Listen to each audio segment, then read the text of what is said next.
যখন তুমি সর্বক্ষণ পেরেশানিতে থাকো, চিন্তিত থাকো, যখন মানুষ তোমাকে কোনো মূল্য দেয় না, আল্লাহর সাহায্য তখন আসে। যখন মানুষ কোনো সমাধান খুঁজে পায় না, তখন আল্লাহর সমস্যাকে নিয়ামতে পরিবর্তন করে দেন। তোমার ভাগ্যে আল্লাহ এক ইশারায় বদলে দিতে পারেন। আর তুমি তোমার খারাপ অভ্যাসগুলো পরিবর্তন করে আল্লাহর রাস্তায় ফিরে আসো। আল্লাহ তোমার অন্তরকে নূর দিয়ে পরিবর্তন করে দেবে। মনে রেখো, আল্লাহ আমাদের মানুষ চেনানোর জন্য আল্লাহ কঠিন পরিস্থিতি ফেলেন। আর যারা এই কঠিন সময়ে তোমার পাশে থাকবে না, মনে রেখো, এরাই তোমার ভালো সময়ে তোমার জীবনে আবার ফিরে আসবে একদিন, নিজেদের উপকারের জন্য। মনে রাখবে, এই দুনিয়ায় আমাদের কেউ আপন না রব ব্যতীত।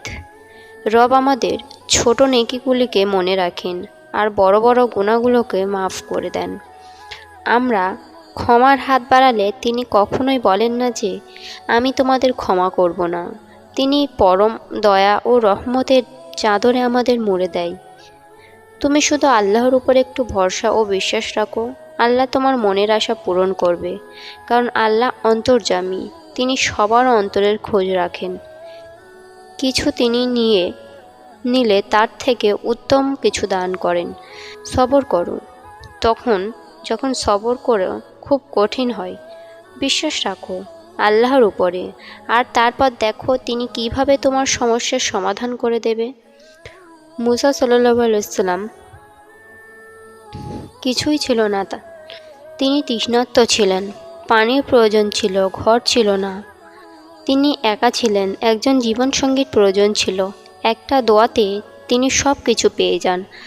আল্লাহ তার সকল দোয়া কবুল করে নেন। এজন্য বলছি, সবর করুন, ধৈর্য ধরুন, আল্লাহ নিশ্চয়ই আপনার ফল খুব তাড়াতাড়ি প্রকাশ করে দেবে, ইনশাল্লাহ। ভিডিওটি ভালো লাগলে সাবস্ক্রাইব করবেন এবং লাইক করবেন, পাশে থাকবেন। ধন্যবাদ।